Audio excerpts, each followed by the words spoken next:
एक बार एक मार्बल की फैक्ट्री में, जो मार्बल के जैसे पत्थर है ना, ऐसे पत्थर रखे हुए थे गोडाउन के अंदर, और कुछ शिल्पकार आए और एक पत्थर को उठाया उन्होंने और उस पत्थर के ऊपर छेनी और हथौड़ा लिया और उसको छीलना काटना शुरू कर दिया।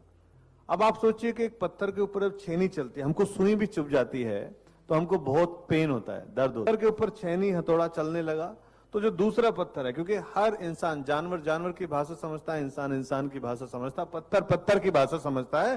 तो शाम को जब वो शिल्पकार वहां से चला जाता है, उसके बाद जिस पत्थर के ऊपर छेनी हथौड़े चल रहे थे वो उदास और मायूस सा बैठा होता है, साइड में रखा होता है।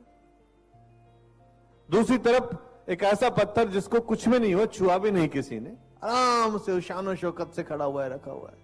अब बात करता है। अच्छा, बात कौन करेगा? बात वो करेगा ज्यादा जो शान शौकत में, जो आराम में है, जिसको कोई चिंता नहीं है, तकलीफ नहीं है। जिसको तकलीफ है, जिसको दर्द है, जिसके जख्म हरे हैं, उन जख्मों के दर्द को आंसू के जरिए पीता रहता है। तो पत्थर कहता है दूसरा इस पत्थर को जिसपे छेनी हथौड़ा चली, हाँ भाई, कैसा रहा आज का तेरा दिन? कैसा रहा तेरा आज का दिन? वो पत्थर मायूस, चुप, शांत, क्योंकि उसके पास ऐसा कॉन्फिडेंस नहीं है, उसके पास ऐसे जरिया नहीं है, ऐसे रिसोर्सेज नहीं है कि वो बता सके, क्योंकि उसको भी नहीं पता कि उसके ऊपर ये हथौड़े छेनियां अचानक कैसे चलने लगे।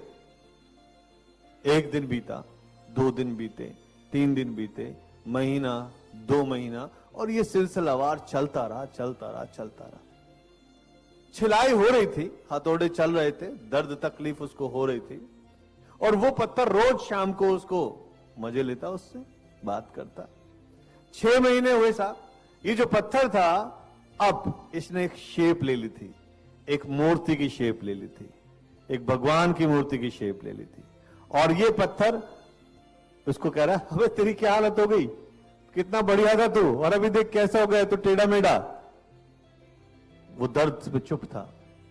उसके हफ्ते 10 दिन बाद वहां पर कुछ और लोग आते हैं, उस पत्थर को भी उठाते हैं, इस पत्थर को भी उठाते हैं और लेके जाते हैं एक ऐसी जगह पर जहां पे एक नव निर्माण हो रहा था मंदिर का। और जिस पत्थर के ऊपर वो हथौड़ी छेनियां चली थी, उस पत्थर को सबसे पहले लाया गया, उसको साइड में रखा गया, कपड़ा उपड़ा बिछा कर बढ़िया सी जगह पर रखा गया।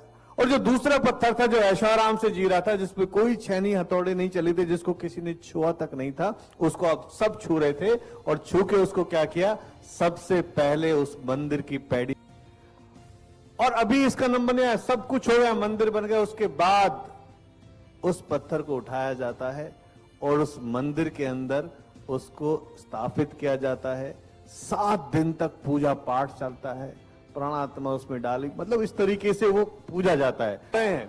और जितने भी लोग आ रहे हैं उस टाइम पे, मंदिर का जब उद्घाटन हो रहा है, तो सब के सब जूते चप्पल जो है उस पत्थर के ऊपर उतार रहे थे जिसके ऊपर एक भी छेनी हथौड़े नहीं चले थे।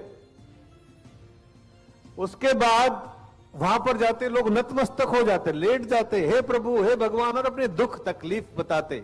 कोई लड्डू चढ़ा रहा है, कोई प्रसाद चढ़ा रहा है, कोई कुछ चढ़ा रहा है, पैसा चढ़ा के जा रहे हैं, और चुपचाप उससे दुआएं मांग रहे हैं कि मुझ पर कृपा करना है प्रभु, मेरी लाज रखना, मेरे दुख तकलीफ सबको दूर रखना।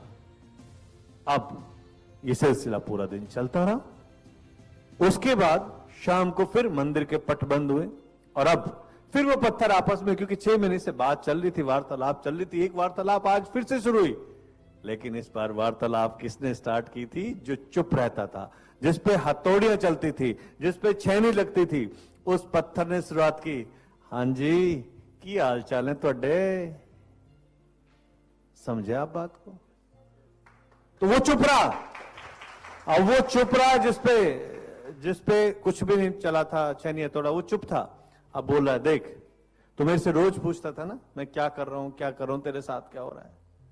तो वो 6 महीने मैंने दुख तकलीफ परेशानियां सही हैं। ये कहता है कि साहब, मैं भी तो पत्थर हूं यार, तू भी पत्थर है, मैं भी पत्थर, फिर इतना डिफरेंस क्यों?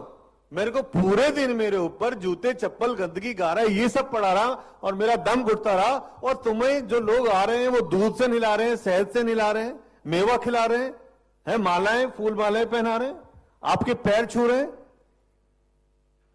कहता याद कर वो 6 महीने जब मेरे ऊपर पूरे दिन हजारों लाखों करोड़ों छेनियां चलती थी, बहुत पेन होता था, क्योंकि कई बार पत्थर टूट भी जाते हैं ना। मैं टूटा नहीं, मैं जुड़ा रहा और उस दर्द को सहता रहा। उस दर्द की सहने की वजह से अब मुझे जिंदगी भर ये दूध, शहद, मेवे मिलेंगे और तूने सहा नहीं तो जिंदगी भर तुझे ये नरक ही मिलेगा।